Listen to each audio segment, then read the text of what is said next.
This week, the name on the marquee has got to be Jamahal Hill, who this past weekend at the UFC Apex in Las Vegas defeated Thiago Maheta Santos by TKO.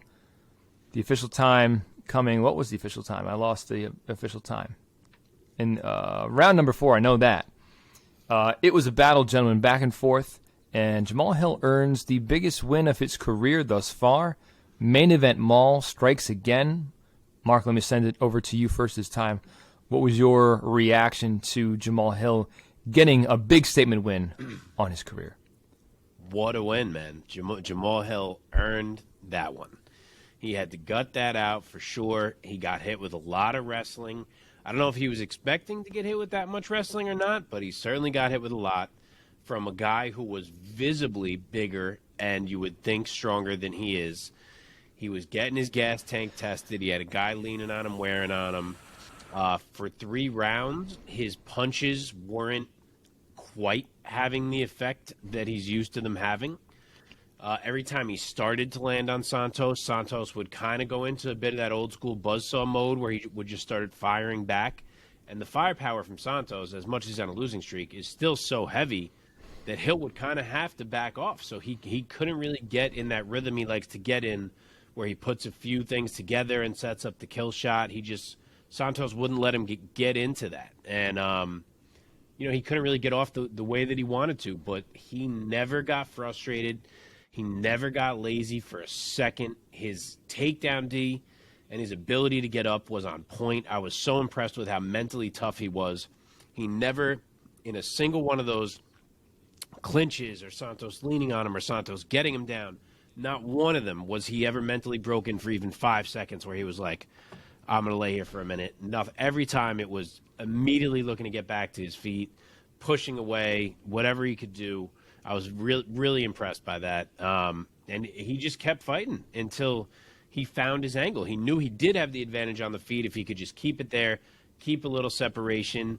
He found the angle, he landed the big one, and he knew he had to pounce before Santos could reset because he knew how hard it was for him to land that big one, and pounce he did. He did not let Santos breathe. Herb Dean took his sweet-ass time calling that fight. I thought it was going to get called a couple times before it got called. But Jamahal Hill gets an enormous win for his legitimacy as a contender in this division. Omar, let me send it over to you now. What was your take on this big win by Jamahal Hill over Thiago Santos? Herb Dean did get a little Yamasaki that night, didn't he? He was a little... He was a little like, let the warrior it out a little bit too much there. Yeah, that fight could have definitely been stopped just a smidge earlier than it was. You didn't have to wait for Santos to go full belly down and like not want to fight anymore. At the same time, it was a great performance from Jamahal Hill. I've loved Jamahal Hill, like I said last week, for quite some time now. His striking, I think he's super unorthodox, right? He doesn't really look like the guy who's got the most amazing technique or anything like that, but the man is very, very effective. His tenacity is a fucking problem when it comes to getting into those kind of wars like that. I think there were 2 big takeaways from me from watching that fight. One is Jamahal Hill can stand in the fire, right? He can stay at the top of that division, I think, and he can really hang with the best of the best of them. The other thing that was really concerning was Thiago Silva and his approach. It might be me, Santos. What did I say? Silva? Yeah. Sorry, Santos. Yeah, it happens. I had a couple of different thoughts about the Santos approach, and I might be overthinking it. I might not know what the fuck I'm talking about. But there was moments of that fight, including the corner's reaction to how Santos was approaching that fight, that made me believe no one in his corner believes in his fucking striking anymore. Like, no one. And that's very concerning to me. Santos is not a wrestler. And to have his coach berating him in the corner that, stick to the game plan, which apparently is take down, don't get into a firefight with this guy, you're not at a bar, and all this stuff. While I can agree that you don't want to just haphazardly be against the cage winging shots, hoping for the best, At the same time, there didn't really seem to be an approach as to how he was going to win that fight if he couldn't get a takedown. There was no like plan B. Like if you can't take Jamahal Hill down, then what are you going to do? There was no striking proper, like no real effort to bring a striking game to that fight. And Jamahal Hill was more than welcome to play with his takedown game because Santos really didn't do much with it. And to Jamahal Hill's credit, how many did he stuff? I mean, it had to be double digits by the end of that fight, I feel like. He only got taken down, I think, a handful of times out of the 20 or so takedown attempts that Santos pulled that night. It was a little frustrating. It was frustrating to see from Santos and from Santos's corner that there wasn't any urgency to throw hands, to trust in his hands, in his legs, in his feet, in his striking acumen to get something done in that fight. It seemed like they were trying to what I would assume be the path of least resistance, where Santos doesn't get hurt, Santos doesn't get knocked out. There's not this like worry of Santos dropping the ball, basically. And yet here we are again. Santos fighting scared leaves him again to lose another fight. I don't know if it's the corner that needs to change. I don't know if it's a mental thing where he needs to go to one of those sports psychologists. I really don't know. What I can tell you is the man has not fought properly since John Jones, and he's not doing himself any benefits by continuing to do what he's doing. It's like insane at this point. Something needs to drastically change. Otherwise, we're never going to see a Santos that's going to reach his full potential. Never. It could have been that his corner thought that their opponent was such a striker, so proficient in striking and not that well-rounded, not as well-rounded as Santos. So they wanted to take advantage of maybe what they thought was a disparity in ground skills. I don't disagree. But you're right. It's like Thiago Santos can strike, man. He has so many highlight reel finishes of his own. I don't disagree with you, though. I mean, if the game plan is let's take advantage of this guy who we think we can take advantage of in an area, totally fine. How many fucking rounds does it take for you to realize that shit doesn't work? Change it up. You got to be able to he was adapt winning on the fly. 2-1 after 3 rounds. But he might have been winning on the scorecards, but he wasn't winning the fight. Very much so, in my opinion, wasn't winning the fight. He was gassing himself out trying to take Jamahal Hill down. There was a matter of time before Jamahal Hill came back and beat the shit out of him based on how much energy he was using. There was no efficiency in that fight. No efficiency with the way he was grappling. No efficiency in the way he was moving. It just wasn't great, man. I was really sad to see Santos not be able to perform better than he did. Because he can. My issue is less with.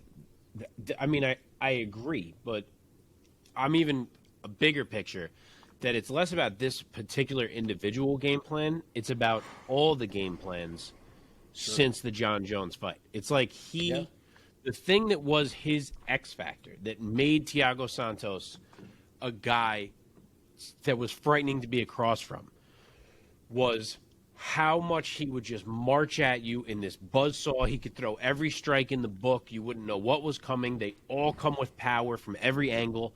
Like, that was what made Santos Santos. Sometimes it wouldn't go his way. He'd get out techniqued maybe, like Bones tried to do. Granted, that fight was super close. But that was, like, the thing that got him to the height that he reached. Agreed. And though he hasn't always gone to this wrestling game plan, he has gone to all these kind of different game plans, and none of them involve the thing that got him to where he is. So, again, we know he had the leg injuries, and who really knows, but, like, every time I watch him fight, I'm just like, man, I would pay money if I could force Thiago Santos to fight one fight in the old Thiago Santos style so I could see what happens. So I could see if he knocks someone out, and I'm like, well, there we go. Or if he can't do it anymore, and I'm like, all right, I get why he's not even trying because he's like a shell of himself or something. But we don't even get to really find out because he fights in this non-aggressive manner, which is, again, polar opposite of what Thiago Santos is. Yeah. I've never, for whatever reason, Thiago Santos now blocks strikes like he's like waiting for a sword to hit him. Like there's no guard with Santos as much anymore, right? Like if you watch a lot of the fights when he's moving and he's trying to stay away or whatever, guys are throwing shots at him. His fucking hands are coming out here like he's trying to stop a car crash or something like that. If you go to any class in boxing, in Muay Thai, karate, I don't care what discipline it is. Fucking Wing Chun, I don't care. No one wants you to have your hands propelled outward to stop a punch that's coming forward. No one teaches you to do that. And this man can't be at the highest level reacting to shots like he's terrified of the world coming at him. It just can't be like that. And it wasn't always like that. And I really don't know what changed after the Bones fight, because I don't even think Bones really lit him up like that. You know what I mean? That fight was a lot more technical than it was. In my opinion, looking from the outside in, didn't seem super damaging, in that aspect for him to all of a sudden be scared of all these shots. But to me, that's a huge difference in the way that he fights, and it makes him fight scared, and I would imagine stops him from pulling the trigger 90% of the time that he should be pulling the trigger. So again, things that I don't understand why no one is either telling him, working on him with.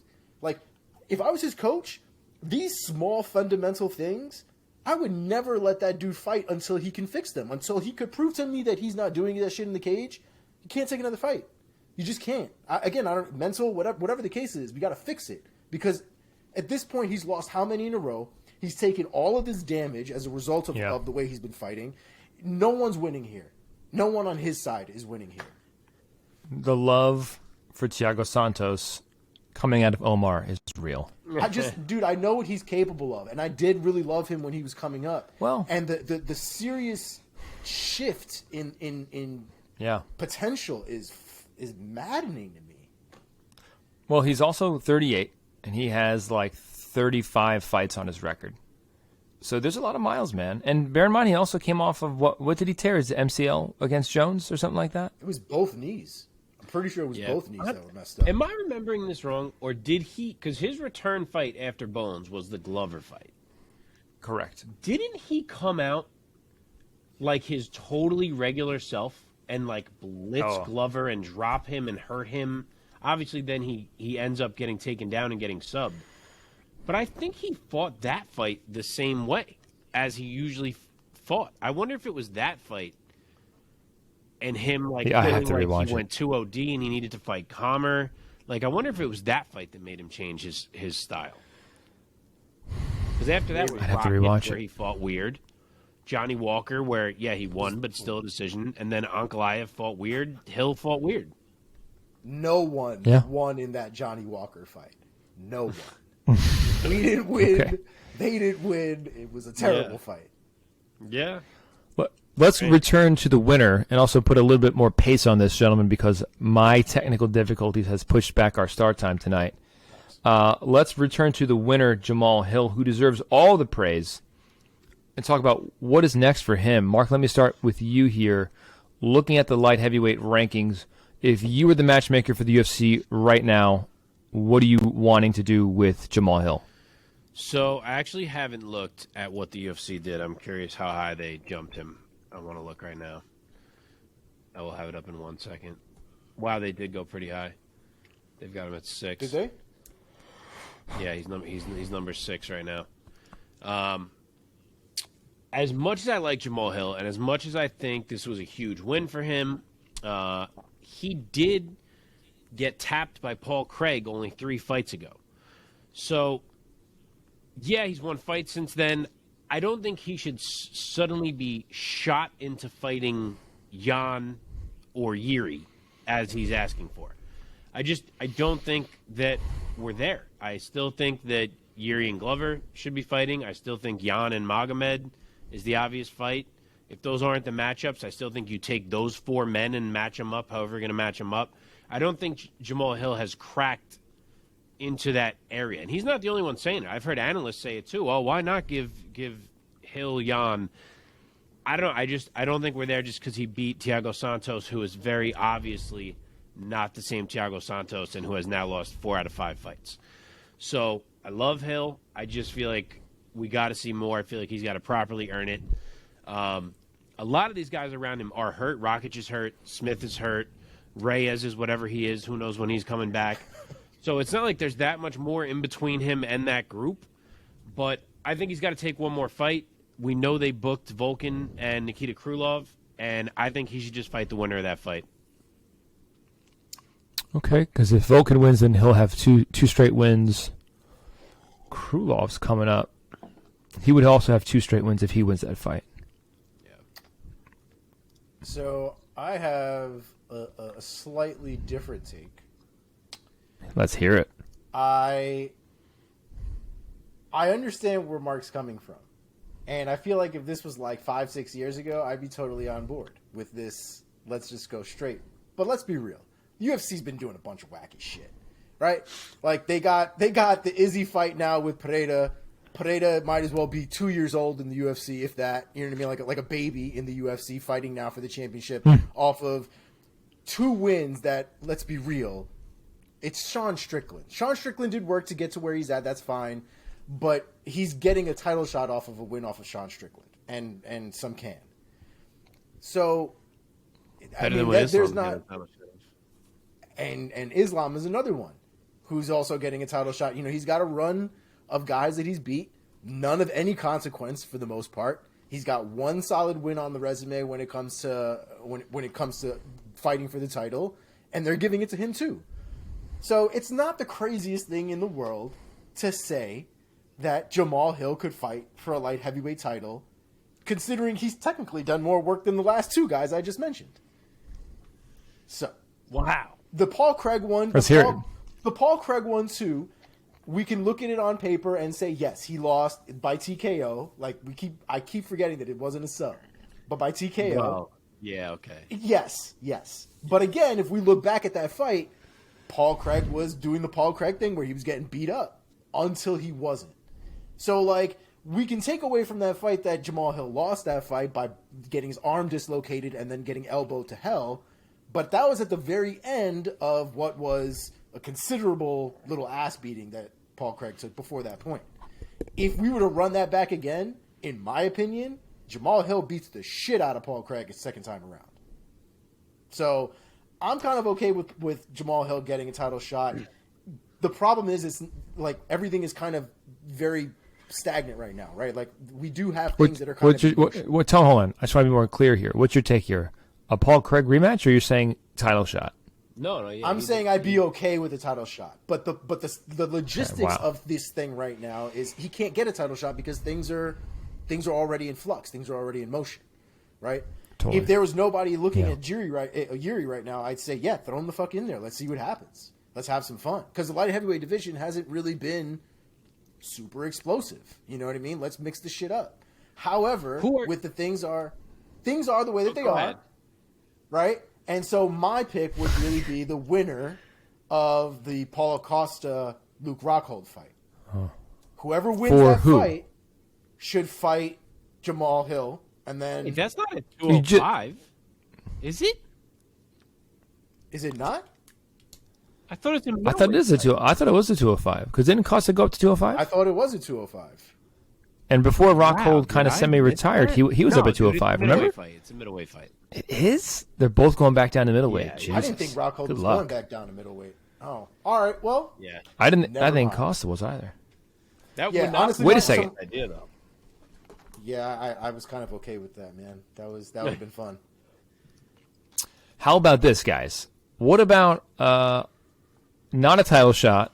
What about Ankalaev? Just came off a great win against Anthony Smith. My issue is but he should be fighting. I don't Jan. know how you jump any of Glover, Yuri, Jan, Magomed. If you put Hill against any of those people, that means one of those 4 guys is not in a marquee fight, and I don't know how Hill jumps any of those guys. What do you mean not that would be a marquee fight? What do you mean by not a marquee fight? I'm confused.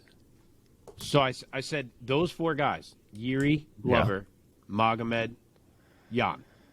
If you put Hill in against one of those 4, that means one of those 4 is now left out and not getting a marquee fight.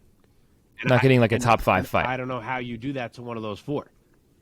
I get you. So you think Jan and Magomed should fight? Yes.